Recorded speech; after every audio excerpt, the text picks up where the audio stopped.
ਸਤਿ ਸ਼੍ਰੀ ਅਕਾਲ। ਤੁਸੀਂ ਜੁੜੇ ਹੋਏ ਹੋ ਪੰਜਾਬੀ ਰੇਡੀਓ USA ਦੇ ਨਾਲ ਤੇ ਮੈਂ ਹਾਂ ਪ੍ਰਵੀਨ ਸ਼ਰਮਾ ਲੈ ਕੇ ਹਾਜ਼ਰ ਹਾਂ ਪ੍ਰੋਗਰਾਮ ਖਬਰ ਤੇ ਨਜ਼ਰ। ਅੱਜ ਸਾਲ 2023 ਦੀ 30 ਜਨਵਰੀ ਹੈ ਤੇ ਦਿਨ ਸੋਮਵਾਰ ਹੈ। ਪੰਜਾਬੀ ਰੇਡੀਓ USA ਨੂੰ ਇਸ ਵੇਲੇ ਤੁਸੀਂ AM FM ਸਟੇਸ਼ਨਸ ਦੇ ਨਾਲ ਰੇਡੀਓ ਸੈਟ ਤੇ ਨੈਟ ਤੇ ਮੋਬਾਈਲ ਐਪ ਤੇ ਸੋਸ਼ਲ ਮੀਡੀਆ ਪਲੇਟਫਾਰਮਸ ਫੇਸਬੁੱਕ ਤੇ YouTube ਤੇ ਸੁਣ ਰਹੇ ਹੋ, ਦੇਖ ਰਹੇ ਹੋ। ਸਾਰੇ ਹੀ ਵਿਸ਼ਵ ਦੇ ਵਿੱਚ ਵਸਦੇ ਪੰਜਾਬੀ ਰੇਡੀਓ USA ਦੇ ਸਰੋਤਿਆਂ ਦਾ ਇਹਨਾਂ ਵੱਖ-ਵੱਖ ਮਾਧਿਅਮਾਂ ਦੇ ਨਾਲ ਜਿਹੜੇ ਵੀ ਜੁੜੇ ਨੇ ਉਹਨਾਂ ਦਾ ਸਵਾਗਤ ਹੈ ਪ੍ਰੋਗਰਾਮ ਖਬਰ ਤੇ ਨਜ਼ਰ ਦੇ ਵਿੱਚ। ਖਬਰ ਤੇ ਨਜ਼ਰ ਪ੍ਰੋਗਰਾਮ ਦੇ ਵਿੱਚ ਖਬਰਾਂ ਤੇ ਚਰਚਾ ਕਰਨ ਦੇ ਲਈ ਮੇਰੇ ਨਾਲ ਜੁੜ ਚੁੱਕੇ ਨੇ ਪੰਜਾਬ ਤੋਂ ਪੱਤਰਕਾਰ ਮਿੰਟੂ ਗੁਰਸਰੀਆ ਜੀ। ਉਹਨਾਂ ਦਾ ਸਵਾਗਤ ਕਰਾਂਗੇ ਪਹਿਲਾਂ, ਫਿਰ ਕਰਾਂਗੇ ਕਿ ਅਹਿਮ ਖਬਰਾਂ ਤੇ ਚਰਚਾ। ਮਿੰਟੂ ਜੀ, ਸਤਿ ਸ਼੍ਰੀ ਅਕਾਲ। ਸਵਾਗਤ ਹੈ ਜੀ ਪ੍ਰੋਗਰਾਮ ਖਬਰ ਤੇ ਨਜ਼ਰ ਦੇ ਵਿੱਚ। ਜੀ ਸ਼ੁਕਰੀਆ ਸਾਰਿਆਂ ਨੂੰ, ਸਤਿ ਸ਼੍ਰੀ ਅਕਾਲ ਜੀ। ਜੀ, ਪ੍ਰੋਗਰਾਮ ਦੇ ਵਿੱਚ ਅੱਗੇ ਵਧਣ ਤੋਂ ਪਹਿਲਾਂ ਧੰਨਵਾਦ ਕਰਦੇ ਚੱਲੀਏ ਪੰਜਾਬੀ ਰੇਡੀਓ USA ਦੇ ਪ੍ਰੋਗਰਾਮ ਖਬਰ ਤੇ ਨਜ਼ਰ ਦੇ ਸਪਾਂਸਰਸ ਦਾ, ਜਿਨ੍ਹਾਂ ਦੇ ਜ਼ਰੀਏ ਇਹ ਪ੍ਰੋਗਰਾਮ ਤੁਹਾਡੇ ਤੱਕ ਪਹੁੰਚਦੇ ਨੇ। ਖਾਲਸਾ ਇੰਸ਼ੋਰੈਂਸ ਏਜੰਸੀ ਵਾਲੇ, ਜਿਨ੍ਹਾਂ ਤੋਂ ਤੁਸੀਂ ਹਰ ਤਰੀਕੇ ਦੀ ਇੰਸ਼ੋਰੈਂਸ ਲੈ ਸਕਦੇ ਹੋ। ਕਵਰਡ ਕੈਲੀਫੋਰਨੀਆ ਤੇ ਵਾਮਾ ਕੇਅਰ ਬਾਬਤ ਅਮਰੀਕਾ ਭਰ ਦੇ ਵਿੱਚ ਸੇਵਾਵਾਂ ਦਿੰਦੇ ਨੇ। ਇਹਨਾਂ ਦੇ ਬਾਰੇ ਹੋਰ ਜਾਣਕਾਰੀਆਂ ਲੈਣ ਦੇ ਲਈ ਅੱਜ ਹੀ ਡਾਇਲ ਕਰੋ 408 272 2500। ਟਰਕੀਆਨਾ ਇਮੀਗ੍ਰੇਸ਼ਨ ਲਾ ਫਰਮ ਵਾਲੇ, ਜੇ ਟਰਕੀਆਨਾ US ਇਮੀਗ੍ਰੇਸ਼ਨ ਬਾਬਤ ਤੁਹਾਡਾ ਕੋਈ ਸਵਾਲ ਹੈ, ਕੋਈ ਸਲਾਹ ਕਰਨੀ ਹੈ ਤਾਂ ਅਟਾਰਨੀ ਟਰਕੀਆਨਾ ਦੇ ਨਾਲ ਤੁਸੀਂ 415 909 0503 ਤੇ ਗੱਲ ਕਰ ਸਕਦੇ ਹੋ। GK Dhanota Yuba City, Baljinder Singh Nijjar Woodland, Paramjit Kaur Rangi Vacaville, Harnek Singh Pabla Indian ਕੰਜ਼ੀਰੈਂਟਨ, ਸਰਬਜੀਤ ਸਿੰਘ ਸ਼ੋਕਰ ਟਰਲਕ GN ਲੂ ਵਾਲੇ ਟਰੱਕ ਵਾਸ਼ ਕਰਦੇ ਨੇ, ਆਇਲ ਚੇਂਜ ਕਰਦੇ ਨੇ, ਏਅਰ ਬ੍ਰੇਕਾਂ ਦਾ ਕੰਮ ਤਸੱਲੀ ਬਖਸ਼ ਕਰਵਾ ਸਕਦੇ ਹੋ। ਨਵੇਂ ਪੁਰਾਣੇ ਟਾਇਰ ਵੀ ਇਹਨਾਂ ਤੋਂ ਮਿਲਦੇ ਨੇ। ਲੋਕੇਸ਼ਨ ਹੈ ਸੈਂਤਾ ਨੀਲਾ ਦੀ। ਨਿਮਾ ਸਹੂਲਤਾਂ ਦੇ ਨਾਲ ਸੰਪਰਕ ਕੀਤਾ ਜਾ ਸਕਦਾ 209 277 0113 ਤੇ। ਜੱਸੀ ਗਿੱਲ ਬੇਕਰਸਫੀਲਡ ਤੋਂ, ਬੂਟਾ ਸਿੰਘ ਰਾਣੀਪੁਰ ਫਰੈਜ਼ਨੋ ਤੋਂ। ਇਹਨਾਂ ਸਾਰੇ ਹੀ ਸਪਾਂਸਰਸ ਦਾ ਬਹੁਤ ਬਹੁਤ ਧੰਨਵਾਦ। ਤੇ ਜੇਕਰ ਤੁਸੀਂ ਵੀ ਇਹਨਾਂ ਪ੍ਰੋਗਰਾਮਾਂ ਨੂੰ ਸਪਾਂਸਰ ਕਰਨਾ ਚਾਹੁੰਦੇ ਹੋ ਤਾਂ ਸਟੂਡੀਓ ਦਾ ਨੰਬਰ ਹੈ 408 272 5200। ਮਿੰਟੂ ਜੀ, ਖਬਰਾਂ ਦੇ ਵੱਲ ਵਧੀਏ ਤੇ ਸ਼ੁਰੂਆਤ ਕਰੀਏ ਭਾਰਤ ਜੋੜੋ ਯਾਤਰਾ ਦੀ। ਭਾਰਤ ਜੋੜੋ ਯਾਤਰਾ ਖਤਮ ਕਰ ਦਿੱਤੀ ਹੈ ਰਾਹੁਲ ਗਾਂਧੀ ਨੇ ਜੀ। ਜੀ ਬਿਲਕੁਲ, ਤਕਰੀਬਨ 4000 ਕਿਲੋਮੀਟਰ ਦਾ ਸਫ਼ਰ, 14 ਸਟੇਟਾਂ ਦੀ ਉਹ ਹੱਦ ਜਿਹਨੂੰ ਛੋਇਆ। ਤੇ ਉਸ ਤੋਂ ਬਾਅਦ ਫਿਰ ਅਖੀਰ ਜਿਹੜਾ ਅੱਜ ਦਿਨ ਆ 30 ਜਨਵਰੀ, ਜਿਸ ਦਿਨ ਨਥੂਰਾਮ ਗੋਡਸੇ ਨੇ ਮਹਾਤਮਾ ਗਾਂਧੀ ਨੂੰ ਮਾਰਿਆ ਸੀਗਾ, ਉਸ ਦਿਨ ਜਾ ਕੇ ਇਹ ਯਾਤਰਾ ਖਤਮ ਕਰ ਦਿੱਤੀ ਜਾਂਦੀ ਹੈ। ਤੇ ਇਖਤਤਾਮ ਤੇ ਉੱਥੇ ਵਾਹਵਾ ਤਕਰੀਰਾਂ ਜਿਹੜੀਆਂ ਕੀਤੀਆਂ ਨੇ, ਕੁਝ ਜਜ਼ਬਾਤੀ ਸ਼ਬਦ ਵੀ ਆਖੇ ਆ ਰਾਹੁਲ ਗਾਂਧੀ ਨੇ, ਤੇ ਕੁਝ ਸਵਾਲ ਜਿਹੜੇ ਆ ਉਹ ਇਹਨਾਂ ਤੇ RSS ਵਾਲਿਆਂ ਤੇ ਖੜੇ ਕੀਤੇ ਨੇ, ਯਾਨੀ ਸ਼ਾਹ ਔਰ ਮੋਦੀ ਹੋਰਾਂ ਤੇ। ਖੈਰ, ਕੁਝ ਬਰਫ਼ਬਾਰੀ ਕਰਕੇ ਕਹਿ ਲਓ ਕਿ ਥੋੜਾ ਜਿਹਾ ਭਾਰਤ ਜੋੜੋ ਯਾਤਰਾ ਦਾ ਜਿਹੜਾ ਇਹ ਐਂਡ ਸੀਗਾ ਉਹ ਹੋਰ ਵੀ ਖੁਸ਼ਗਵਾਰ ਹੋ ਗਿਆ, ਕਿਉਂਕਿ ਕਾਫੀ ਮਸਤੀ ਕਰਦੇ ਨਜ਼ਰ ਆਏ ਭੈਣ ਭਰਾ ਇਹ ਜੀ, ਪ੍ਰਿਯੰਕਾ ਤੇ ਰਾਹੁਲ ਗਾਂਧੀ।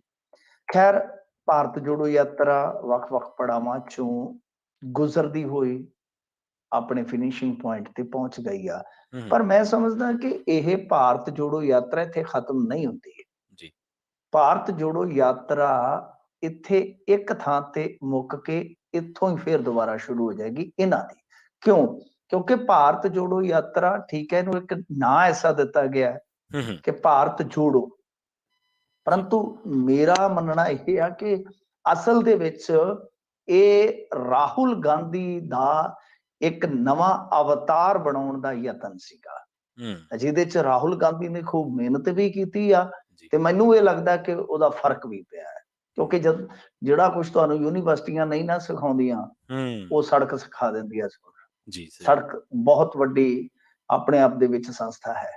ਤਾਂ ਖੈਰ, ਕੰਨਿਆ ਕੁਮਾਰੀ ਤੋਂ ਲੈ ਕੇ ਜਿਹੜੇ ਸਫ਼ਰ ਦੇ ਵਿੱਚ ਇਹਨੇ ਕਿਸਾਨਾਂ ਦੇ ਨਾਲ, ਮਜ਼ਦੂਰਾਂ ਦੇ ਨਾਲ, ਆਮ ਜਨ ਦੇ ਨਾਲ ਗੱਲਬਾਤ ਕੀਤੀ, ਵੱਖ-ਵੱਖ ਸੱਭਿਆਚਾਰ ਵੇਖੇ, ਵੱਖ-ਵੱਖ ਮਤਲਬ ਕਿ ਆਪਣੇ ਜਿਹੜੇ ਰੂਪ ਉਹਦੇ ਚ ਵੀ ਨਜ਼ਰ ਆਇਆ। ਕਦੇ ਦਾੜੀ ਕਲੀਨ ਸ਼ੇਵ, ਫਿਰ ਹੌਲੀ-ਹੌਲੀ ਦਾੜੀ ਵੱਧਦੀ ਗਈ ਤਾਂ ਹੁਣ ਤਾਂ ਬਹੁਤ ਵੱਡੀ ਦਾੜੀ ਹੋ ਗਈ। ਤਾਂ ਮਤਲਬ ਕਿ ਏਦਾਂ ਲੱਗਦਾ ਆ ਕਿ ਜਿੱਦਾਂ ਰਾਹੁਲ ਗਾਂਧੀ ਇੱਕ ਬਹੁਤ ਘੋਰ ਤਪੱਸਿਆ, ਜਿਹਨੂੰ ਆਪਾਂ ਕਹਿ ਦਿੰਦੇ ਹਾਂ ਨਾ, ਤਪੱਸਿਆ ਨਹੀਂ ਹੈ ਕਿ ਉਹ ਪਰਮਾਤਮਾ ਦੇ ਨਾਮ ਵਾਲਾ, ਇੱਕ ਹੁੰਦਾ ਕਿ ਤੁਸੀਂ ਆਪਣਾ ਕੋਈ ਵੀ ਪ੍ਰੋਫੈਸ਼ਨ ਚੁਣਦੇ ਹੋ, ਸਿਆਸਤ ਵੀ ਇੱਕ ਪ੍ਰੋਫੈਸ਼ਨ ਹੈ, ਕਿਸੇ ਵੀ ਫੀਲਡ 'ਚ ਜਾਂਦੇ ਹੋ ਤਾਂ ਇੱਕ ਬੰਦਾ ਮਤਲਬ ਕਿ ਬਹੁਤ ਜ਼ਿਆਦਾ ਮਿਹਨਤ ਕਰਦਾ ਹੈ ਕਿਸੇ ਚੀਜ਼ ਨੂੰ ਲੈ ਕੇ ਕਿ ਹੁਣ ਮੈਂ ਆਪਣੇ ਆਪ ਤੇ ਕੰਮ ਕਰਨਾ। ਤਾਂ ਰਾਹੁਲ ਗਾਂਧੀ ਨੇ ਇਹ ਸਾਰਾ ਕੁਝ ਕੀਤਾ ਆਪਣੇ ਵਾਸਤੇ, ਆਪਣੀ ਬ੍ਰਾਂਡਿੰਗ ਵਾਸਤੇ। ਔਰ ਮੈਂ ਵਾਰ-ਵਾਰ ਕਹਿੰਦਾ ਕਿ ਉਹਦੇ 'ਚ ਰਾਹੁਲ ਗਾਂਧੀ ਕਾਮਯਾਬ ਹੋਇਆ ਹੈ। ਚੀਜ਼ਾਂ ਰਾਜਨੀਤਿਕ ਹੀ ਹੁੰਦੀਆਂ ਨੇ, ਚੀਜ਼ਾਂ ਨੂੰ ਪੇਸ਼ ਇੱਕ ਵੱਖਰੇ ਨਾਂ ਹਿੱਟ ਕੀਤਾ ਜਾਂਦਾ ਹੈ, ਚੀਜ਼ਾਂ ਦੇ ਮੰਤਵ ਕੁਝ ਹੋਰ ਦੱਸੇ ਜਾਂਦੇ ਨੇ ਜੀ ਪਰ ਨਿਸ਼ਾਨੇ ਕੁਝ ਹੋਰ ਹੁੰਦੇ ਨੇ, ਸਾਫ਼ ਹੈ, ਸਪਸ਼ਟ ਹੈ। ਤਾਂ ਰਾਹੁਲ ਗਾਂਧੀ ਦਾ ਹੁਣ ਇੱਕੋ ਹੀ ਕਿਤੇ ਨਾ ਕਿਤੇ ਕਹਿ ਲਓ ਕਿ ਜਿਹੜਾ ਦਿੱਕਤ ਵਾਲਾ ਕੰਮ ਆ ਉਹ ਇਹ ਆ ਕਿ ਜੇ ਮੰਨ ਲਓ ਬੰਗਾਲ ਦੀ ਚੀਫ ਮਿਨਿਸਟਰ, ਦਿੱਲੀ ਦਾ ਚੀਫ ਮਿਨਿਸਟਰ ਤੇ ਤੇਲੰਗਾਨਾ ਦਾ ਚੀਫ ਮਿਨਿਸਟਰ, ਇਹ ਸਾਰੇ ਇਕੱਠੇ ਹੋ ਜਾਂਦੇ ਨੇ ਤਿੰਨੇ, ਜੇ ਕਿਸੇ ਨਾ ਕਿਸੇ ਤਰੀਕੇ ਨਾਲ ਆ ਜਾਂਦੇ ਆ, ਫਿਰ ਇੱਕ ਬਹੁਤ ਵੱਡੀ ਲੜਾਈ ਜਾਂ ਬਹੁਤ ਵੱਡੀ ਸੱਟ ਸਾਨੂੰ ਵੇਖਣ ਨੂੰ ਮਿਲੇਗੀ 2024 ਦੇ ਵਿੱਚ। ਕਿਉਂਕਿ ਫਿਰ ਅਲੱਗ-ਅਲੱਗ ਏਰੀਏ ਜਿੱਥੇ ਜਿੱਥੇ ਜ਼ੋਰ ਆ, ਕਾਂਗਰਸ 542 ਸੀਟਾਂ ਤੇ ਨਹੀਂ ਲੜੇਗੀ, ਇਹ ਤੁਸੀਂ ਇੱਥੇ ਲਿਖ ਕੇ ਰੱਖ ਲਓ। ਇਹ ਜੇ ਲੜੇਗੀ ਤੇ ਜ਼ੋਰ ਨਹੀਂ ਲਾਏਗੀ, ਇਹਨਾਂ ਦਾ ਜ਼ੋਰ ਰਹੇਗਾ ਵੱਧ ਤੋਂ ਵੱਧ 300 ਤੋਂ 350 ਸੀਟਾਂ ਦੇ ਦਰਮਿਆਨ। ਔਰ ਇਹ ਸਾਰੀ ਭਾਰਤ ਜੋੜੋ ਯਾਤਰਾ ਇਹਨਾਂ ਚੀਜ਼ਾਂ ਦਾ ਹੀ ਹਿੱਸਾ ਹੈ ਕਿ ਕਿੱਥੇ ਕਿੱਥੇ ਅਸੀਂ ਜ਼ੋਰ ਲਾਉਣਾ ਹੈ, ਕਿੱਥੇ ਕਿੱਥੇ ਅਸੀਂ ਕਮਜ਼ੋਰ ਆ, ਕਿੱਥੇ ਕਿੱਥੇ ਅਸੀਂ ਸਪੋਰਟਿਵ ਰੋਲ ਦੇ ਵਿੱਚ ਆ।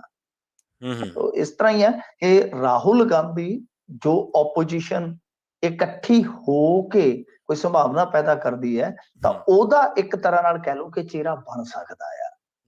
ਉਹਨੇ ਆਪਣੇ ਨਾਮ ਨਾਲ ਜੁੜਿਆ ਪੱਪੂ ਲਾ ਕੇ ਪਰੇ ਮਾਰਿਆ, ਮੈਚਿਓਰ ਲੀਡਰ ਆ ਜਿਹੜਾ ਕਿ ਇਹ ਕਹਿ ਸਕਦਾ ਹੈ ਕਿ ਤੁਹਾਡੇ ਚ ਬਈ ਇੰਨਾ ਨਹੀਂ ਦਮ ਹੈਗਾ ਕਿ ਤੁਸੀਂ ਸੜਕਾਂ ਤੋਂ ਅੱਜ ਕਿਹਾ ਵੀ ਆ, ਅੱਜ ਕਿਹਾ ਵੀ ਹੈ ਕਿ ਇਹ ਨਹੀਂ ਏਦਾਂ ਤੁਰ ਸਕਦੇ, ਤਾਂ ਇਹ ਕਹਿ ਸਕਦਾ ਕਿ ਮੈਂ ਤੁਰ ਕੇ ਆਇਆ, ਮੈਂ ਲੋਕਾਂ ਦੇ ਵਿੱਚੋਂ ਗੁਜ਼ਰ ਕੇ ਆਇਆ, ਮੈਂ ਲੋਕਾਂ ਨਾਲ ਗੱਲ ਕਰਕੇ ਆਇਆ। ਤਾਂ ਖੈਰ ਦੇਖਦੇ ਆ, ਜੇ ਆਪੋਜੀਸ਼ਨ ਇਕੱਠੀ ਹੋ ਜਾਂਦੀ ਹੈ ਤਾਂ ਚੋਟ ਹੋ ਸਕਦੀ ਆ ਅੰਦਰ ਖਾਤੇ ਜੋ ਸਾਨੂੰ ਲੱਗ ਰਿਹਾ ਹੈ।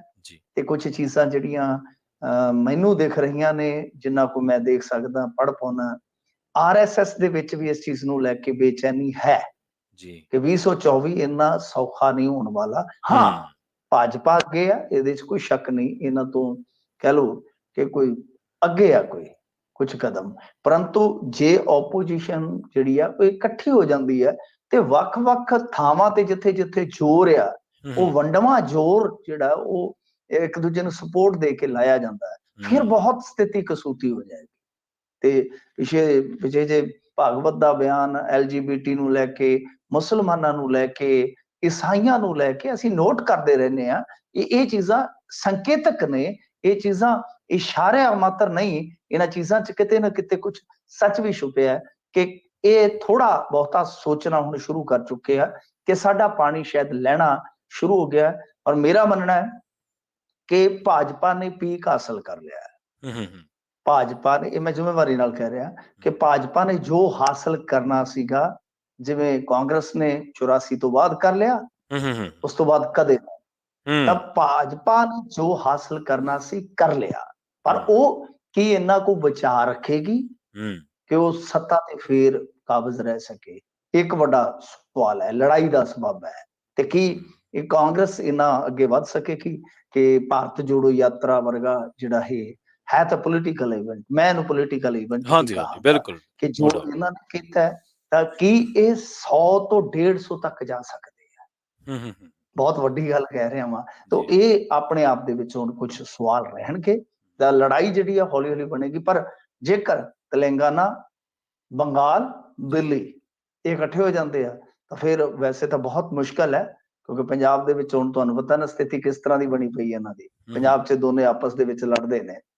ਪਰ ਕੌਮੀ ਪੋਲਿਟਿਕਸ 'ਚ ਜੇ ਮੰਨ ਲਓ ਇਹ ਹੁੰਦਾ ਕਈ ਵਾਰ ਬਾਹਰੀ ਵੀ ਅਸੀਂ ਬਾਹਰੀ ਸਮਰਥਨ ਦੇ ਕੇ ਚੱਲਦੇ ਹਾਂ ਜਾਂ ਫਲਾਣੇ ਨੂੰ ਰੋਕਣ ਵਾਸਤੇ ਅਸੀਂ ਦੇ ਰਹੇ ਹਾਂ, ਉਹ ਚੀਜ਼ਾਂ ਦੇ ਹੱਲ ਨਿਕਲ ਆਉਂਦੇ ਨੇ ਜੇ ਇਸ ਤਰ੍ਹਾਂ ਹੁੰਦਾ। ਪਰ ਖੁਦ ਆਪਾਂ ਦੇਖਿਆ ਹੀ ਹੈ, ਇਹਨਾਂ ਨੇ ਵੀ ਟਰਾਈ ਇੱਕ ਕੀਤੀ ਹੈ ਕਿ ਇਹ ਵੀ ਇੱਕ ਫਰੰਟ ਬਣਾਉਣ ਨੂੰ ਫਿਰਦੇ ਨੇ, ਉਹ ਕਾਫੀ ਇੰਟਰਸਟਿੰਗ ਹੈ। ਅਗਲਾ ਜੇ ਤੁਸੀਂ ਦੇਖੋਗੇ 6-7 ਮਹੀਨੇ ਦਾ ਜਿਹੜਾ ਇਹ ਦੌਰ ਹੋਏਗਾ, ਇੱਕ ਤਾਂ ਇਕਨੋਮੀ ਦੇ ਲਿਹਾਜ਼ ਨਾਲ ਪੂਰੀ ਦੁਨੀਆ ਵਾਸਤੇ ਤੇ ਇੰਡੀਆ ਦੇ ਲਿਹਾਜ਼ ਨਾਲ ਤੇ ਬਹੁਤ ਕ੍ਰੂਸ਼ਲ ਹੋਏਗਾ 6-7 ਮਹੀਨਿਆਂ ਦਾ ਟਾਈਮ। ਜੀ ਬਿਲਕੁਲ। ਆਪਾਂ ਅਗਲੀ ਖਬਰ ਦੇ ਵੱਲ ਵਧੀਏ ਮਿੰਟੂ ਜੀ, ਤੇ ਗੱਲ ਕਰੀਏ ਰੁਖ ਕਰੀਏ ਪੰਜਾਬ ਦੀ ਸਿਆਸਤ ਦਾ। ਸਾਬਕਾ ਉਪ ਮੁੱਖ ਮੰਤਰੀ OP ਸੋਨੀ ਸਾਹਿਬ ਇੱਕ ਦੋ ਵਾਰੀ ਵਿਜੀਲੈਂਸ ਕੋਲੇ ਜਾ ਤਾਂ ਆਏ, ਫਿਰ ਵੀ ਉਹਨਾਂ ਦੇ ਘਰ ਵਿਜੀਲੈਂਸ ਨੇ ਛਾਪੇਮਾਰੀ ਕੀਤੀ ਹੈ ਜੀ।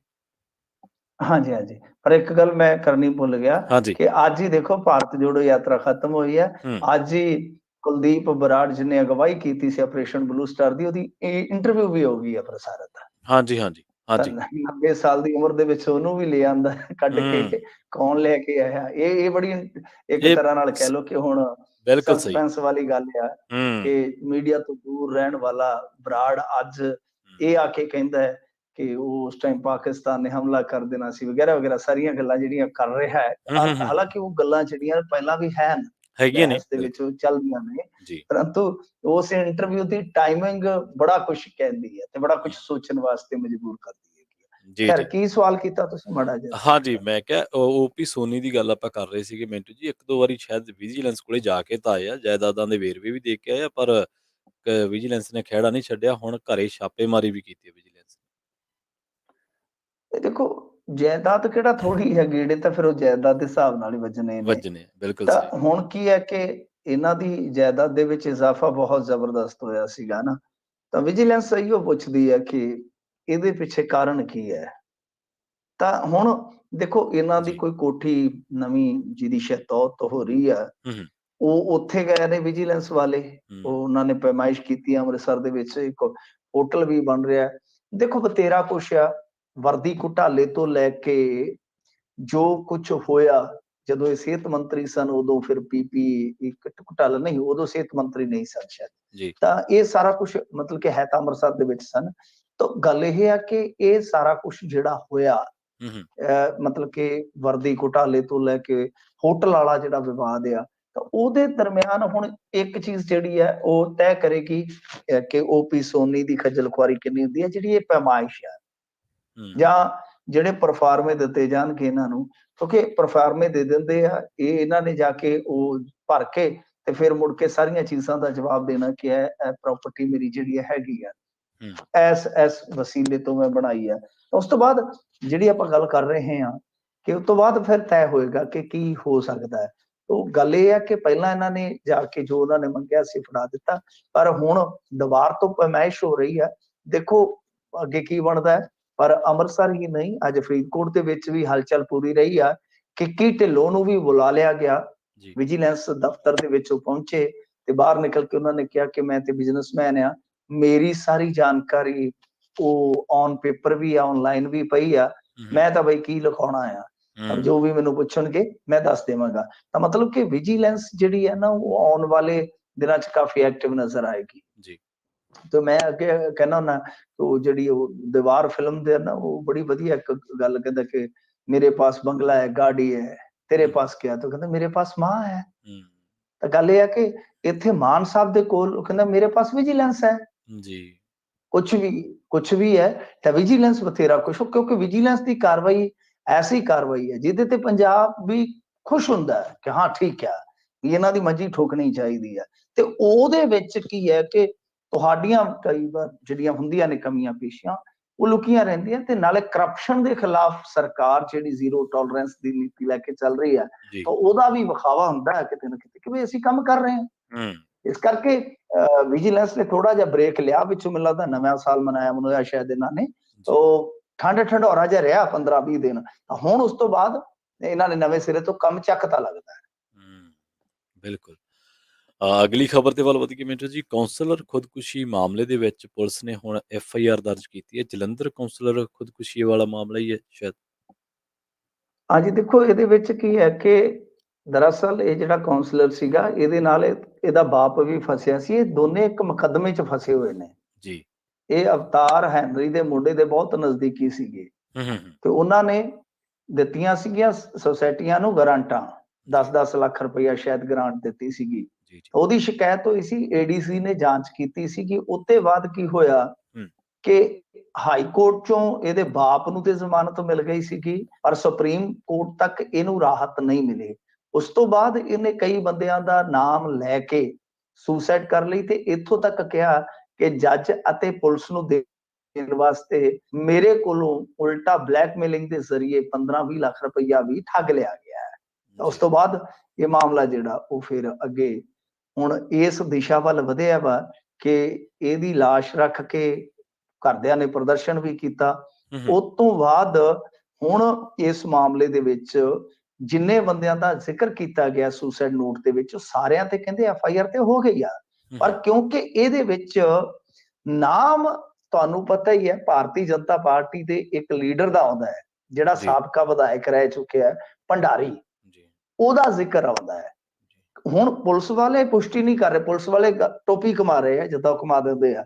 ਤਾਂ ਉਹ ਕਹਿੰਦੇ ਆ ਕਿ ਦੇਖੋ ਜੀ FIR ਦਰਜ ਹੋ ਗਈ ਆ, ਹਾਲੇ ਅਸੀਂ ਬਹੁਤੀਆਂ ਚੀਜ਼ਾਂ ਜਿਹੜੀਆਂ ਰਿਵੀਲ ਨਹੀਂ ਕਰ ਸਕਦੇ। ਹੂੰ ਤਾਂ ਦੂਜੇ ਪਾਸੇ ਸੁਸਾਈਡ ਨੋਟ ਦੇ ਵਿੱਚ ਸਾਫ਼ ਤੌਰ ਤੇ, ਸਪਸ਼ਟ ਤੌਰ ਤੇ ਇਹ ਨਾਮ ਜਿਹੜਾ ਉਹ ਲਿਆ ਹੋਇਆ, ਵਿੱਕੀ ਕਾਲੀਆ ਜਿਹਦਾ ਨਾਮ ਆ, ਜੀ ਸੁਸ਼ੀਲ ਦਾ, ਸੁਸ਼ੀਲ ਉਰਫ ਵਿੱਕੀ, ਉਹਦੇ ਵੱਲੋਂ ਨਾਮ ਲਿਆ ਗਿਆ ਹੈ। ਕਈ ਨਾਮ ਨੇ ਵੈਸੇ, ਭੰਡਾਰੀ ਦਾ ਇੱਕ ਖਾਸਮ ਖਾਸ ਉਹਦਾ ਨਾਮ ਵੀ ਹੈ, ਜੀ ਜੈਮਿੰਦਰੂ। ਤਾਂ ਇਹ ਆ ਕਿ ਕਾਫੀ ਬੰਦੇ ਨੇ ਇਹਦੇ ਵਿੱਚ, ਮੇਰੇ ਖਿਆਲ ਦੇ ਨਾਲ ਦਰਜਨ ਦੇ ਕਰੀਬ ਤਕਰੀਬਨ ਬਣ ਜਾਣੇ ਨੇ ਉਹ ਸਾਰੇ। ਦੱਸਦੇ ਤੇ ਹੈ ਨਾ ਕਿ ਪਰਚਾ ਹੋ ਗਿਆ, FIR ਹੋ ਗਈ ਆ। ਜੀ ਤਾਂ ਇਹ ਇੱਕ ਤਰ੍ਹਾਂ ਨਾਲ ਕਹਿ ਲਓ ਕਿ ਠੀਕ ਵੈਸਾ ਹੀ ਮਾਮਲਾ ਜੈਸਾ ਰਾਜਪੁਰ ਦੇ ਵਿੱਚ ਹੋਇਆ ਸੀਗਾ, ਜੀ ਜਿੱਥੇ ਇੱਕ ਵੈਟਰਨ ਪੱਤਰਕਾਰ ਨੇ ਖੁਦਕੁਸ਼ੀ ਕੀਤੀ ਸੀ, ਕੁਝ ਪੋਲੀਟੀਸ਼ੀਅਨਸ ਦਾ ਨਾਮ ਲੈ ਕੇ, ਤੇ ਬਾਅਦ ਦੇ ਵਿੱਚ ਉਹਦਾ ਮਾਮਲਾ ਕੁਝ ਇਸ ਤਰ੍ਹਾਂ ਦਾ ਬਣਿਆ ਕਿ ਬਾਹਰ ਭੱਜ ਗਿਆ ਹਰਦਿਆਲ ਕੰਬੋਜ, ਉਹਦਾ ਮੁੰਡਾ, ਤੇ ਉੱਥੋਂ ਬਾਹਰ ਬੈਠੇ ਬੈਠੇ ਵੀ ਜ਼ਮਾਨਤ ਲੈ ਗਏ ਸੀਗੇ। ਜੀ ਤਾਂ ਇਸੇ ਤਰ੍ਹਾਂ ਦਾ ਹੀ ਇਹ ਕੇਸ ਬਣ ਗਿਆ। ਇਹਦੇ ਵਿੱਚ ਵੀ ਸਿਆਸੀ ਐਂਗਲ ਆ, ਇਹਦੇ ਵਿੱਚ ਵੀ ਖੁਦਕੁਸ਼ੀ ਆ, ਇਹਦੇ ਵਿੱਚ ਵੀ ਕਿਤੇ ਨਾ ਕਿਤੇ ਕਹਿ ਲਓ ਕਿ ਤੰਗ ਕਰਕੇ, ਬਲੈਕਮੇਲ ਕਰਕੇ ਪੈਸਿਆਂ ਦਾ ਮਾਮਲਾ ਹੈ। ਔਰ ਇਹਦੇ ਵਿੱਚ ਵੀ ਹੁਣ ਇਹੋ ਖਬਰ ਆ ਰਹੀ ਹੈ ਕਿ ਪਰਚਾ ਦਰਜ ਹੋ ਗਿਆ। ਬਾਕੀ FIR ਦੀ ਕਾਪੀ ਜਦੋਂ ਮਿਲੇਗੀ ਫਿਰ ਆਪਾਂ ਨੂੰ ਪਤਾ ਲੱਗੇਗਾ ਐਗਜ਼ੈਕਟ ਕਿਹੜੇ ਕਿਹੜੇ ਨਾਮ ਜਿਹੜੇ ਇਹਨਾਂ ਨੇ ਪਾਏ ਨੇ। ਪਰ ਇਹ ਤੇ ਇਹਨਾਂ ਨੇ ਪੁਸ਼ਟੀ ਕਰ ਦਿੱਤੀ ਪੁਲਿਸ ਵਾਲਿਆਂ ਨੇ ਕਿ FIR ਹੋ ਗਈ ਆ, ਸਾਰਿਆਂ ਤੇ ਹੋ ਗਈ ਆ। ਤਾਂ ਹੁਣ ਕੱਲੇ ਕੱਲੇ ਦਾ ਨਾਂ ਤਾਂ ਉਹ ਦੱਸ ਨਹੀਂ ਰਹੇ, ਜਿਵੇਂ ਮੈਂ ਤੁਹਾਨੂੰ ਦੱਸਿਆ ਕਿ ਇਹਦੇ ਵਿੱਚ ਕੁਝ ਬੰਦੇ ਜਿਹੜੇ ਆ ਕਾਫੀ ਨਾਮਚੀਨ ਵੀ ਹੈ। ਅਗਲੀ ਖਬਰ ਦੇ ਵੱਲ ਵਧੀਆ ਮਿੰਟੂ ਜੀ ਤੇ ਗੱਲ ਕਰੀਏ ਸਿੰਧੀ ਸੰਗਤਾਂ ਦੇ ਮਾਮਲੇ ਦੀ। ਹੁਣ ਵਫਦ ਨੇ ਇੰਦੌਰ ਦੇ ਵਿੱਚ ਸਿੰਧੀ ਸੰਗਤਾਂ ਦੇ ਨਾਲ ਮੁਲਾਕਾਤ ਕੀਤੀ ਹੈ ਜੀ। ਦੇਖੋ, ਇਹ ਮੁਲਾਕਾਤ ਜਿਹੜੀ ਆ ਪਹਿਲਾਂ ਹੀ ਹੋ ਜਾਣੀ ਚਾਹੀਦੀ ਸੀਗੀ। ਜੀ ਤਾਂ ਹੁਣ ਇਹਨਾਂ ਨੇ ਮੁਲਾਕਾਤ ਕੀਤੀ ਹੈ। ਇਹ ਵਫਦ ਗਿਆ ਸੀਗਾ ਕਿਉਂਕਿ ਆਲੋਚਨਾ ਬਹੁਤ ਹੋਈ ਸੀਗੀ ਜਦੋਂ ਇਹ ਘਟਨਾ ਸਾਹਮਣੇ ਆਈ ਮੀਡੀਆ ਦੇ ਜ਼ਰੀਏ, ਤਾਂ ਕਾਫੀ ਜ਼ਿਆਦਾ ਆਲੋਚਨਾ ਹੋਈ। ਤਾਂ ਉਸ ਆਲੋਚਨਾ ਤੋਂ ਬਾਅਦ ਹੀ ਇਹਨਾਂ ਨੇ ਕਿਹਾ ਕਿ ਅਸੀਂ ਵਫਦ ਭੇਜਾਂਗੇ। ਹੁਣ 2 ਦਿਨਾਂ ਦੇ ਦੌਰੇ ਤੇ ਇਹ ਉਚੇਚਾ ਵਫਦ ਉੱਥੇ ਪਹੁੰਚਿਆ ਵਾ।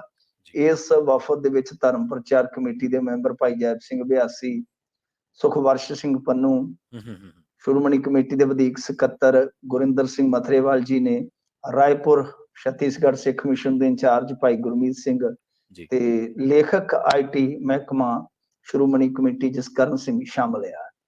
ਤਾਂ ਖੈਰ ਇਹਨਾਂ ਨੇ ਉੱਥੇ ਜੋ ਬਹੁਤ ਇਤਿਹਾਸਿਕ ਗੁਰੂ ਘਰ ਆ ਇਮਲੀ ਸਾਹਿਬ, ਜਿੱਥੇ ਕਿ ਦੱਸਦੇ ਆ ਕਿ ਇਹ ਸਾਰੇ ਸਰੂਪ ਲਿਆਂਦੇ ਗਏ ਸਨ, ਉੱਥੇ ਹੀ ਮੁਲਾਕਾਤ ਕੀਤੀ ਹੈ। ਸਾਰਿਆਂ ਨੇ ਉੱਥੇ ਗੱਲਾਂ ਬਾਤਾਂ ਕੀਤੀਆਂ, ਕਾਫੀ ਦੀਰਘ ਵਿਚਾਰਾਂ ਦੱਸਦੇ ਆ ਕਿ ਹੋਈਆਂ ਨੇ। ਦੇਖੋ ਹੁਣ ਇਹੀ ਜਿਹੜਾ ਦੇਖਣਾ ਹੋਏਗਾ ਕਿ ਜਦੋਂ ਇਹ ਰਿਪੋਰਟ ਦੇਣਗੇ ਜਾਂ ਅੱਗੇ ਜਾ ਕੇ ਕੋਈ ਫੈਸਲਾ ਇਹ ਲੈਣਗੇ ਕਮੇਟੀ ਵਾਲੇ, ਫਿਰ ਆਪਾਂ ਨੂੰ ਪਤਾ ਲੱਗੇਗਾ ਕਿ ਇਹਨਾਂ ਦਾ ਜਿਹੜਾ ਇਹ ਮਾਮਲਾ ਹੈ ਕਿਸ ਦਿਸ਼ਾ ਵੱਲ ਵੱਧਦਾ ਹੈ। ਤਾਂ ਖੈਰ ਗੱਲ ਇਹ ਆ ਕਿ ਜੇ ਆਪਾਂ ਦੇਖੀਏ ਘਟਨਾਵਾਂ ਕਿਸ ਤਰ੍ਹਾਂ ਦੂਸਰੀਆਂ ਘਟਨਾਵਾਂ ਨੂੰ ਜਨਮ ਦੇ ਜਾਂਦੀਆਂ ਹੈ। ਇੱਕ ਥਾਂ ਤੇ ਹੋਇਆ ਕੋਈ ਮਾਮਲਾ ਦੂਸਰੇ ਥਾਂ ਦੇ ਮਾਮਲੇ ਨੂੰ ਕਿਸ ਤਰ੍ਹਾਂ ਜਨਮ ਦੇ ਜਾਂਦਾ ਹੈ, ਇਹ ਇਸ ਗੱਲ ਤੋਂ ਸਿੱਧ ਹੋਇਆ। ਹੁਣ ਦੇਖੋ ਇੰਦੌਰ ਦੇ ਵਿੱਚ ਜੋ ਵੀ ਹੋਇਆ ਉਹ ਤੇ ਸੋ ਹੋ ਰਿਹਾ ਸੀਗਾ, ਉਹ ਤਾਂ ਹੋ ਵੀ ਗਿਆ। ਪਰੰਤੂ ਰਾਜਸਥਾਨ ਦੇ ਵਿੱਚ, ਜੈਸਲਮੇਰ ਦੇ ਵਿੱਚ ਏਦਾਂ ਹੀ ਸਿੰਧੀ ਪਰਿਵਾਰਾਂ ਨੇ ਆਪਣੇ ਆਪ ਹੀ ਸਰੂਪ ਜਿਹੜੇ ਸੀਗੇ ਉਹ ਵਾਪਸ ਕਰ ਦਿੱਤੇ। ਕਿਸੇ ਨੇ ਜਾ ਕੇ ਕੁਝ ਨਹੀਂ ਕਿਹਾ।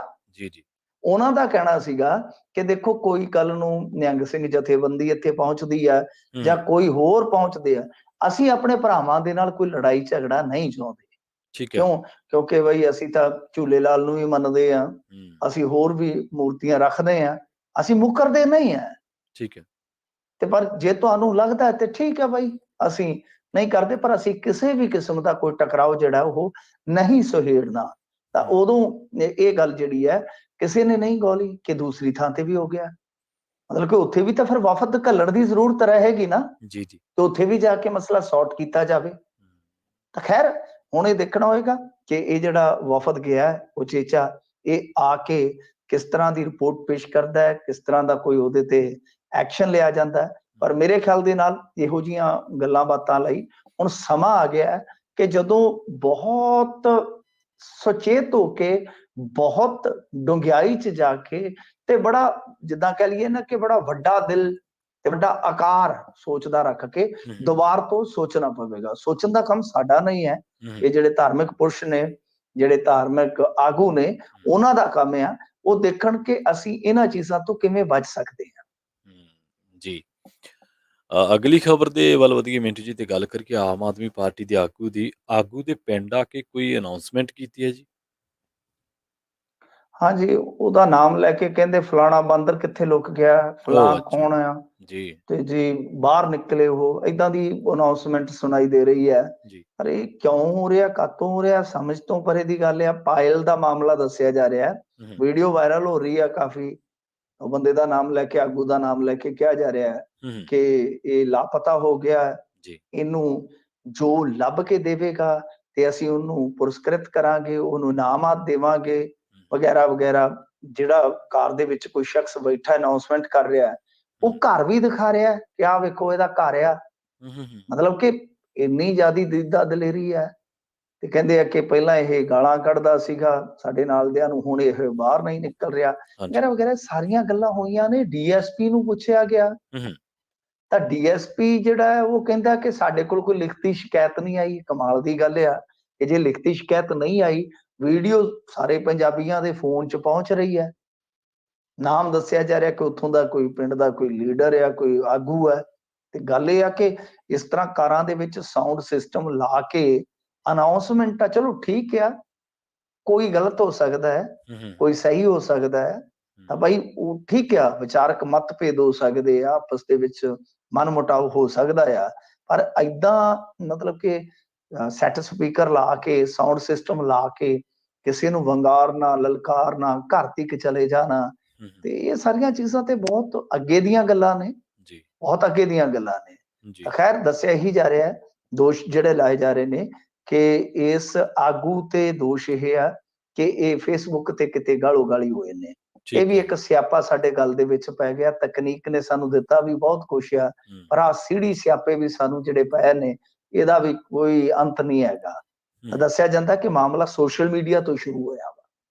ਠੀਕ ਆ ਜੀ।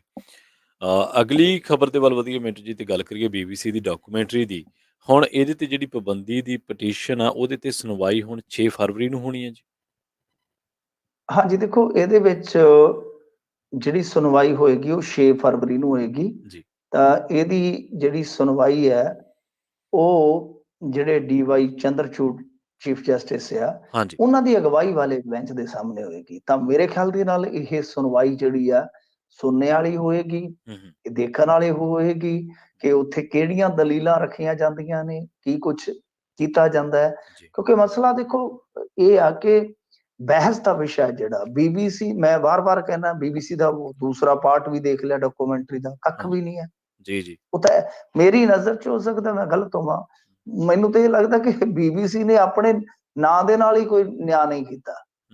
ਪਹਿਲੇ 'ਚ ਤਾਂ ਫਿਰ ਵੀ ਸੀਗਾ, ਪਹਿਲੇ ਦੇ ਵਿੱਚ ਤਾਂ ਫਿਰ ਵੀ ਸੀ ਕਿ ਉਹਨਾਂ ਨੇ UK ਦੀ ਗਵਰਨਮੈਂਟ ਦੀ ਤਤਕਾਲੀ ਰਿਪੋਰਟ ਦਾ ਜ਼ਿਕਰ ਕਰ ਦਿੱਤਾ, ਕਿ ਨਵਾਂ ਫੈਕਟ ਰੱਖ ਦਿੱਤਾ ਜਿਹੜਾ ਸਾਡੇ ਵਰਗਿਆਂ ਨੂੰ ਨਹੀਂ ਸੀ ਪਤਾ।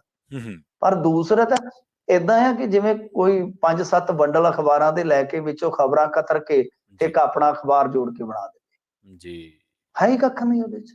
ਘਟਨਾਵਾਂ ਜੋ ਵਿਜ਼ੂਅਲ ਨੇ ਉਹਨਾਂ ਨੂੰ ਜੋੜ ਕੇ ਬਣਾਤਾ। ਕਿੱਧਰ ਅਸਮ ਲਈ ਫਿਰਦੇ ਨੇ ਨਾਲ, ਕਿੱਧਰੇ ਕੋਈ ਕਸ਼ਮੀਰ ਪਹੁੰਚ ਜਾਂਦੇ ਨੇ। ਮੈਨੂੰ ਲੱਗਿਆ ਕਿ ਹਾਲਾਂਕਿ ਠੀਕ ਹੈ, ਮੈਂ ਇਸ ਹੱਕ 'ਚ ਹੈ ਕਿ ਜਰਨਲਿਸਟਿਕ ਅਪਰੋਚ ਜਿਹੜੀ ਉਹ ਇਸ ਤਰ੍ਹਾਂ ਦੀ ਹੋਣੀ ਚਾਹੀਦੀ ਹੈ ਕਿ 2 ਪੀੜ੍ਹੀਆਂ ਬਾਅਦ, 1 ਪੀੜ੍ਹੀ ਬਾਅਦ ਨਵੇਂ ਸਿਰੇ ਤੋਂ ਗੱਲਾਂ ਸੋਚਣੀਆਂ ਵਿਚਾਰਨੀਆਂ ਚਾਹੀਦੀਆਂ ਨੇ। ਪਰ ਦੂਸਰਾ ਐਪੀਸੋਡ ਬਿਲਕੁਲ ਜਿੱਦਾਂ ਕਹਿ ਲਈਏ ਨਾ ਕਿ ਲੀਓ ਲੱਥ ਗਿਆ, ਕੁਛ ਵੀ ਨਹੀਂ ਆ ਉਹਦੇ 'ਚ। ਤਾਂ ਕਹਿਣ ਦਾ ਮਤਲਬ ਇਹ ਆ ਕਿ ਫਿਰ ਤੁਸੀਂ IT ਐਕਟ ਦੀ ਵਰਤੋਂ ਕੀਤੀ ਹੈ ਕਿ ਦੇਸ਼ ਦੀ ਇੰਟੈਗ੍ਰਿਟੀ ਜੀ, ਦੇਸ਼ ਦੀ ਸੋਵਰਨਿਟੀ ਜੀ, ਇਹਦੇ ਕਰਕੇ ਮਤਲਬ ਕਿ ਬਲੌਕ ਕੀਤੀ ਆ। ਤਾਂ ਇਹ ਹੁਣ ਦੇਖਣ ਵਾਲਾ ਹੋਏਗਾ ਮਸਲਾ ਕਿ ਫਰਜ਼ ਕਰੋ ਕਿ ਤਤਕਾਲੀ ਕੋਈ ਚੀਫ ਮਿਨਿਸਟਰ ਹੈ ਕਿਸੇ ਰਾਜ ਦਾ, ਉਹਦੇ ਖਿਲਾਫ ਕੋਈ ਕਰਪਸ਼ਨ ਦਾ ਕਿਤੇ ਕੇਸ ਨਿਕਲ ਆਉਂਦਾ, ਮੈਂ ਮਿਸਾਲ ਦੇ ਰਿਹਾ ਹਾਂ, ਉਹ ਕੱਲ ਨੂੰ ਰਾਸ਼ਟਰਪਤੀ ਬਣ ਜਾਂਦਾ ਹੈ ਜਾਂ ਪ੍ਰਧਾਨ ਮੰਤਰੀ ਬਣ ਜਾਂਦਾ ਹੈ, ਉਹਦੀ ਕੀਤੀ ਉਸ ਵੇਲੇ ਦੀ ਕੋਈ ਗਲਤੀ ਜਾਂ ਦੋਸ਼ ਜੋ ਵੀ ਹੈ, ਉਹ ਜੇ ਮੰਨ ਲਓ ਨਵੇਂ ਸਿਰੇ ਤੋਂ ਛਪ ਜਾਂਦੇ ਨੇ, ਨਵੇਂ ਸਿਰੇ ਤੋਂ ਜੇ ਵਿਖਾਏ ਜਾਂਦੇ ਨੇ, ਤਾਂ ਇਹਦੇ ਨਾਲ ਦੇਸ਼ ਦਾ ਕੀ ਮਸਲਾ ਹੋ ਗਿਆ, ਮੈਨੂੰ ਦੱਸੋ। ਇਹ ਇੱਕ ਬਹਿਸ ਦਾ ਵਿਸ਼ਾ ਹੋਏਗਾ ਜਿੱਥੇ ਕੇਂਦਰ ਸਰਕਾਰ ਜਾ ਕੇ ਜਵਾਬ ਦੇਵੇਗੀ। ਤਾਂ ਕਿਉਂਕਿ ਸਾਡੇ ਇੱਥੇ ਦੇਖੋ ਗੱਲ ਕੀ ਹੈ ਕਿ ਇਹ ਸਪੇਸ ਜਿਹੜੀ ਹੈ ਨਹੀਂ ਬਣ ਪਾ ਰਹੀ ਕਿ ਸਾਡੇ ਕੋਈ ਪ੍ਰਧਾਨ ਮੰਤਰੀ ਦੀ ਸਿੱਧੀ ਆਲੋਚਨਾ ਕਰ ਸਕੇ। ਤਾਂ ਇਹ ਇੱਕ ਬਹੁਤ ਹੁਣ ਉੱਥੇ ਕਹਿ ਲਓ ਡਿਬੇਟੇਬਲ ਪੁਆਇੰਟ ਹੈ ਜੀ ਜੀ ਕਿ ਕੀ ਪ੍ਰਧਾਨ ਮੰਤਰੀ ਦੀ ਆਲੋਚਨਾ ਨਹੀਂ ਕੀਤੀ ਜਾ ਸਕਦੀ। ਠੀਕ ਆ, BBC ਸਾਨੂੰ ਪਤਾ ਕਿ ਹੁਣ ਉਹਦਾ ਚੇਅਰਮੈਨ, ਉਹਦੇ ਤੇ ਵੀ ਦੋਸ਼ ਲੱਗੇ ਸੀਗੇ ਕਿ ਉਹ ਬੋਰਿਸ ਜੌਨਸਨ ਨੂੰ ਪੈਸੇ ਦੇ ਕੇ ਬਣਿਆ ਚੇਅਰਮੈਨ। ਜੀ ਜੀ ਉਹ ਸਾਰੀਆਂ ਚੀਜ਼ਾਂ ਨੇ, BBC ਕਿੱਦਾਂ ਕੰਮ ਕਰਦਾ ਉਹ ਸਾਰਾ ਠੀਕ ਆ, ਲੋਕ ਦੇਖਣ।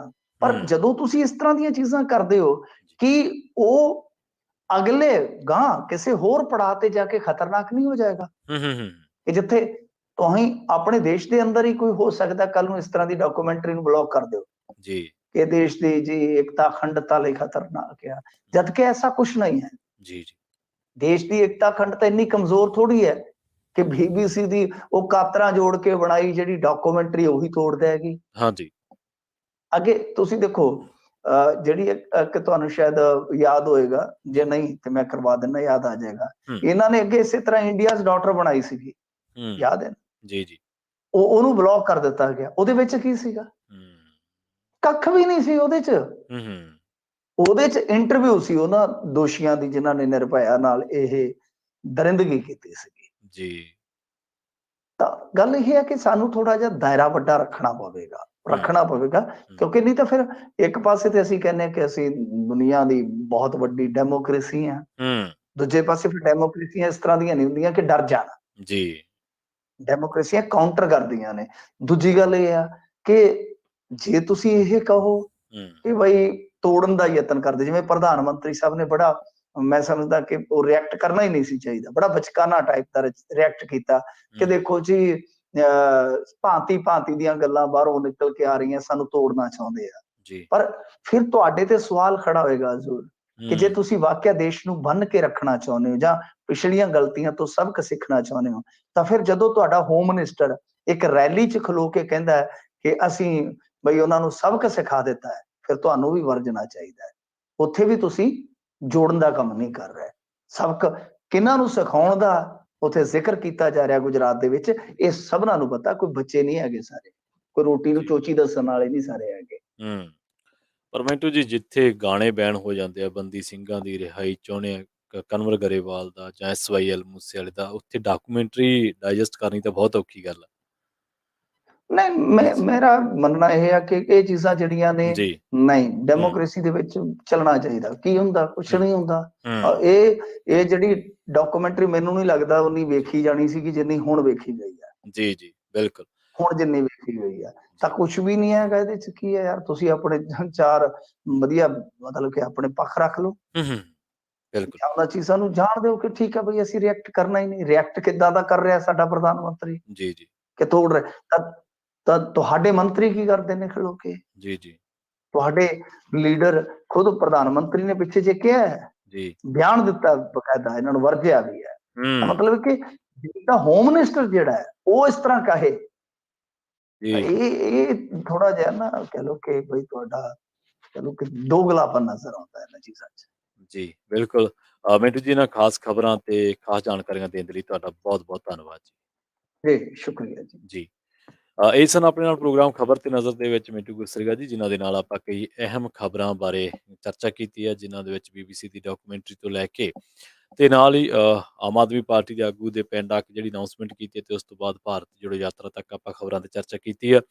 ਵੇਲਾ ਹੋ ਚੱਲਿਆ ਇੱਕ ਸ਼ਾਰਟ ਬ੍ਰੇਕ ਦਾ। ਬ੍ਰੇਕ ਤੋਂ ਪਹਿਲਾਂ ਜਾਣ ਦੇ ਲਈ ਦੱਸਦੇ ਚੱਲੀਏ ਕਿ ਬ੍ਰੇਕ ਤੋਂ ਪਾਰ ਜਿਹੜੀਆਂ ਖਬਰਾਂ ਤੇ ਚਰਚਾ ਕਰਾਂਗੇ ਉਹਦੇ ਵਿੱਚ ਇੱਕ ਬੜੀ ਹੀ ਮੰਦਭਾਗੀ ਤੇ ਕੌਮਾਂਤਰੀ ਖਬਰ ਆ ਰਹੀ ਹੈ ਪੇਸ਼ਾਵਰ ਤੋਂ, ਪਾਕਿਸਤਾਨ ਤੋਂ, ਜਿੱਥੇ ਇੱਕ ਮਸਜਿਦ ਦੇ ਵਿੱਚ ਆਤਮਘਾਤੀ ਬੰਬ ਧਮਾਕੇ ਦੇ ਵਿੱਚ ਤਕਰੀਬਨ 47 ਲੋਕਾਂ ਦੀ ਮੌਤ ਹੋ ਚੁੱਕੀ ਹੈ ਤੇ ਘੱਟੋ ਘੱਟ 150 ਤੋਂ ਵੱਧ ਲੋਕ ਜ਼ਖਮੀ ਦੱਸੇ ਗਏ ਨੇ। ਇਹ ਖਬਰ ਰਾਈਟਰਸ ਜਿਹੜੀ ਕਿ ਇੰਟਰਨੈਸ਼ਨਲ ਨਿਊਜ਼ ਏਜੰਸੀ ਹੈ ਉਹਦੇ ਹਵਾਲੇ ਦੇ ਨਾਲ, ਤੇ ਉਹਨਾਂ ਨੇ ਦਾਅਵਾ ਕੀਤਾ ਕਿ 47 ਲੋਕ ਇਸ ਆਤਮਘਾਤੀ ਬੰਬ ਧਮਾਕੇ ਦੇ ਵਿੱਚ ਮਾਰੇ ਗਏ ਨੇ। ਡੈਮੋਕ੍ਰੈਟਿਕ ਸਿਸਟਮ ਜਿਹੜਾ ਉਹ ਲੋਕਾਂ ਦੇ ਆਲੋਚਨਾ ਦੇ ਨਾਲ, ਸਰਕਾਰਾਂ ਦੇ ਆਲੋਚਨਾ ਸਹਿਣ ਦੇ ਮਾਦੇ ਦੇ ਨਾਲ ਚੱਲਦਾ।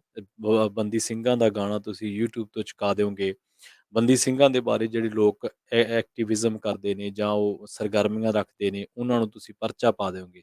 ਪਰ ਹੁਣ ਮੋਰਚੇ ਦਾ ਕੀ ਕਰੋਗੇ? ਮੋਰਚਾ ਤਾਂ ਵਾਈਪੀ ਚੌਂਕ ਦੇ ਵਿੱਚ ਲੱਗਿਆ ਹੋਇਆ ਨਾ ਮੋਹਾਲੀ ਦੇ ਵਿੱਚ। ਸੋ ਇਹ ਹੈ ਕਿ ਮਾਦਾ ਰੱਖਣਾ ਚਾਹੀਦਾ ਹਰੇਕ ਸਿਸਟਮ ਨੂੰ ਤੇ ਪਰ ਜਦੋਂ ਇਹ ਮਾਦੇ ਨਹੀਂ ਰਹਿੰਦੇ ਤਾਂ ਫਿਰ ਉਹ ਲੋਕਾਂ ਦਾ ਰੈਕਟ ਕਰਨਾ ਵੀ ਬਣਦਾ ਹੈ। ਆਸਟ੍ਰੇਲੀਆ ਦੇ ਵਿੱਚ ਜਿਹੜੀ ਕੱਲ੍ਹ ਝੜਪ ਤਾਂ ਨਹੀਂ ਕਹਿ ਸਕਦੇ, ਉਹ ਇੱਕ ਰੈਫਰੈਂਡਮ ਕਰਵਾ ਰਹੀ ਜਿਹੜੀ ਜਥੇਬੰਦੀ ਹੈ, ਉਹਨਾਂ ਦੇ ਜਿਹੜੇ ਵਰਕਰ ਆ ਜਾਂ ਪੰਜਾਬੀ ਨੌਜਵਾਨ ਆ, ਸਿੱਖ ਨੌਜਵਾਨ ਭਰਾ, ਉਹਨਾਂ ਦੇ ਉੱਤੇ ਹਮਲਾ ਕੀਤਾ ਗਿਆ ਸੀਗਾ ਭੀੜ ਵੱਲੋਂ। ਉਸ ਭੀੜ ਦੇ ਹੱਥ ਦੇ ਵਿੱਚ ਤਿਰੰਗੇ ਝੰਡੇ ਫੜੇ ਹੋਏ ਸੀ ਤੇ ਉਸ ਬਾਬਤ ਆਪਾਂ ਖਬਰ ਜਿਹੜੀ ਹੈ ਉਹ ਵੀ ਸਾਂਝੀ ਕਰਾਂਗੇ ਤੇ ਬ੍ਰੇਕ ਤੋਂ ਪਾਰ ਇੱਕ ਹੋਰ ਅਹਿਮ ਖਬਰ ਬਾਰੇ ਚਰਚਾ ਕਰਾਂਗੇ। ਉਹ ਖਬਰ ਜੁੜੀ ਹੋਈ ਹੈ ਮਜੀਠੀਆ ਨੂੰ ਹਾਈ ਕੋਰਟ ਤੋਂ ਜਿਹੜੀ ਜ਼ਮਾਨਤ ਮਿਲੀ ਹੈ ਉਹਦੇ ਖਿਲਾਫ ਪੰਜਾਬ ਸਰਕਾਰ ਗਈ ਹੈ ਸੁਪਰੀਮ ਕੋਰਟ ਦੇ ਵਿੱਚ। ਜੁੜੇ ਰਹੋ ਪੰਜਾਬੀ ਰੇਡੀਓ ਯੂਐਸਏ ਦੇ ਨਾਲ। ਜਲਦ ਹਾਜ਼ਰ ਹੋਵਾਂਗੇ ਇੱਕ ਸ਼ਾਰਟ ਬ੍ਰੇਕ ਤੋਂ ਬਾਅਦ।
ਬ੍ਰੇਕ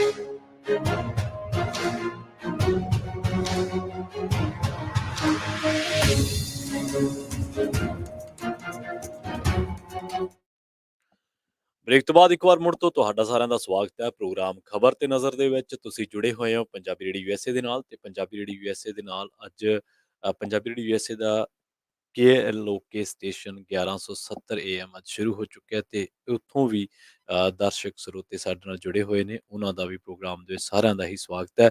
ਅੱਜ ਪੰਜਾਬੀ ਰੇਡੀਓ ਯੂਐਸਏ ਦੇ ਪ੍ਰੋਗਰਾਮ ਤੁਸੀਂ 1170 AM ਤੋਂ ਰੈਗੂਲਰ ਸੁਣਨੇ ਸ਼ੁਰੂ ਕਰ ਦਿਓਗੇ, ਤੇ ਨਾਲ ਹੀ ਇਸ ਬਾਬਤ ਤੁਹਾਡੇ ਫੀਡਬੈਕ, ਤੁਹਾਡੇ ਸੁਝਾਵਾਂ ਦੀ, ਤੁਹਾਡੇ ਜੋ ਕੀਮਤੀ ਸੁਝਾਅ ਨੇ ਉਹਨਾਂ ਦੀ ਸਾਨੂੰ ਉਡੀਕ ਰਹੇਗੀ। ਪੰਜਾਬੀ ਰੇਡੀਓ ਯੂਐਸਏ ਦੇ ਵੱਖ-ਵੱਖ ਟਾਕ ਸ਼ੋਜ਼ ਦੇ ਵਿੱਚ, ਵੱਖ-ਵੱਖ ਪ੍ਰੋਗਰਾਮਾਂ ਦੇ ਵਿੱਚ ਤੁਸੀਂ ਕਾਲ ਕਰਕੇ ਆਪਣਾ ਤਜਰਬਾ ਕਿਹੜੇ-ਕਿਹੜੇ ਇਲਾਕੇ ਦੇ ਵਿੱਚ ਸੁਣ ਰਹੇ ਹੋ, ਤੇ ਪੰਜਾਬੀ ਰੇਡੀਓ ਯੂਐਸਏ ਦੇ ਪ੍ਰੋਗਰਾਮ ਜਿਨ੍ਹਾਂ ਦੇ ਵਿੱਚ ਆਤਮਿਕ ਆਨੰਦ ਤੇ ਕੁਝ ਗੱਲਾਂ ਤੇ ਕੁਝ ਗੀਤ ਦੇ ਵਿੱਚ ਤੁਸੀਂ ਆਪਣੀ ਫਰਮਾਇਸ਼ ਕਰਕੇ, ਸਟੂਡੀਓ ਦਾ ਨੰਬਰ ਹੈ 408 272 5200, ਉਹਦੇ ਵਿੱਚ ਤੁਸੀਂ ਸ਼ਬਦ ਗਾਇਨ, ਸ਼ਬਦ ਕੀਰਤਨ ਸਰਵਣ ਕਰ ਸਕਦੇ ਹੋ। ਤੇ ਦੁਪਹਿਰੇ 1 ਵਜੇ ਦਾ ਜਿਹੜਾ ਪ੍ਰੋਗਰਾਮ ਹੈ ਕੁਝ ਗੱਲਾਂ ਤੇ ਕੁਝ ਗੀਤ, ਉਹਦੇ ਵਿੱਚ ਤੁਸੀਂ ਆਪਣੀ ਮਨਪਸੰਦ ਦਾ ਗੀਤ ਵੀ ਸੁਣ ਸਕਦੇ ਹੋ। ਇਸ ਤੋਂ ਇਲਾਵਾ ਵੱਖ-ਵੱਖ ਜਿੰਨੇ ਵੀ ਟਾਕ ਸ਼ੋਅ ਨੇ ਉਹਨਾਂ ਦੇ ਵਿੱਚ ਤੁਸੀਂ ਕਾਲ ਕਰ ਸਕਦੇ ਹੋ, ਆਪਣੇ ਸੁਝਾਅ ਜਾਂ ਜੋ ਵੀ ਵਿਸ਼ੇ ਤੇ ਗੱਲ ਹੋ ਰਹੀ ਹੈ ਉਹਦੇ ਤੇ ਆਪਣੀ ਰਾਏ ਰੱਖ ਸਕਦੇ ਹੋ।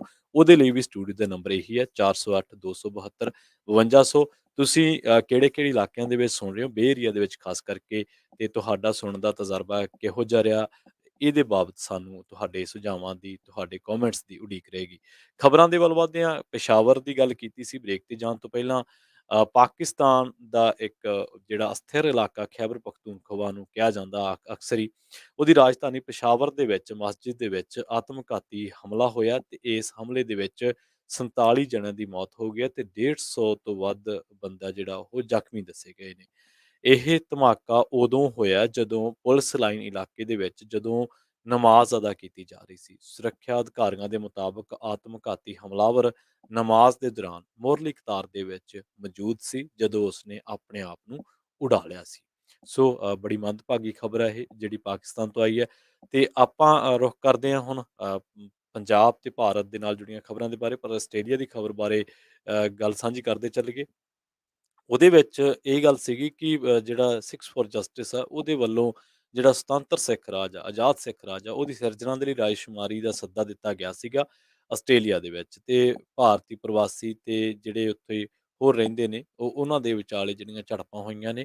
ਤੇ ਇਹ ਜਿਹੜਾ ਮੈਲਬਰਨ ਦੇ ਵਿੱਚ ਫੈਡਰੇਸ਼ਨ ਸਕੁਅਰ ਹੈ, ਉੱਥੇ ਜਦੋਂ ਇਹ ਰਾਏਸ਼ੁਮਾਰੀ ਕਰ ਰਹੇ ਸੀ, ਸਿੱਖ ਨੌਜਵਾਨ, ਪੰਜਾਬੀ ਨੌਜਵਾਨ ਇਕੱਠੇ ਹੋਏ ਸੀ, ਤਾਂ ਹੱਥ ਦੇ ਵਿੱਚ ਤਿਰੰਗੇ ਫੜੀਆਂ ਭੀੜਾਂ ਨੇ ਇਹਨਾਂ ਨੌਜਵਾਨਾਂ ਤੇ ਹਮਲਾ ਕੀਤਾ।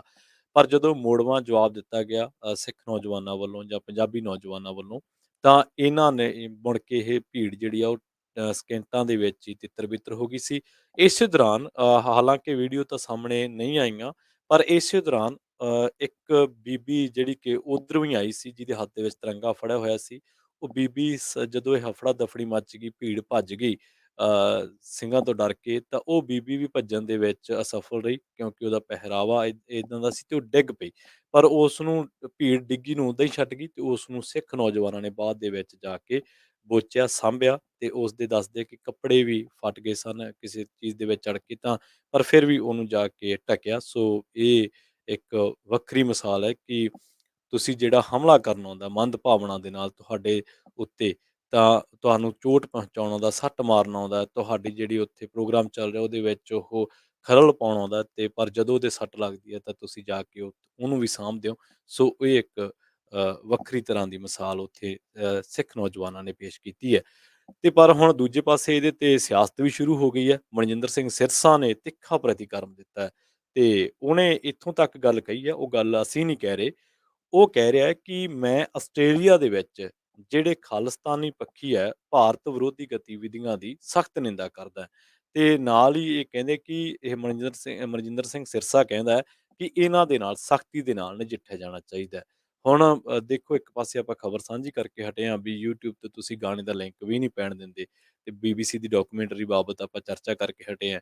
ਪਰ ਦੂਜੇ ਪਾਸੇ ਹੁਣ ਜਿੱਥੋਂ ਦੇ ਸਿਸਟਮ ਦੇ ਵਿੱਚ ਇਹ ਆਜ਼ਾਦੀ ਹੈ ਕਿ ਤੁਸੀਂ ਆਪਣੀ ਗੱਲ ਰੱਖੋ, ਆਪਣੀ ਗੱਲ ਕਹੋ, ਤੇ ਜੇਕਰ ਤੁਸੀਂ ਉੱਥੇ ਵੀ ਨਹੀਂ ਕਹਿਣ ਦਿੰਦੇ ਤੇ ਉਲਟਾ ਤੁਸੀਂ ਕਹਿੰਦੇ ਹੋ ਕਿ ਅਸੀਂ ਕਹਿੰਦੇ ਕਿ ਸਖਤੀ ਦੇ ਨਾਲ ਨਜਿੱਠਿਆ ਜਾਣਾ ਚਾਹੀਦਾ ਹੈ, ਤਾਂ ਇਹ ਹੁਣ ਤੁਹਾਡੀ ਜਿਹੜੀ ਜਿਸ ਤਰ੍ਹਾਂ ਦੀ ਪੋਲਿਟਿਕਸ ਤੁਸੀਂ ਕਰਦੇ ਹੋ ਤਾਂ ਉਹਨੂੰ ਐਕਸਪੋਜ਼ ਕਰਦਾ ਹੈ। ਹੁਣ 2 ਜਣਿਆਂ ਨੂੰ ਪੁਲਿਸ ਨੇ ਗ੍ਰਿਫਤਾਰ ਕੀਤਾ ਹੈ।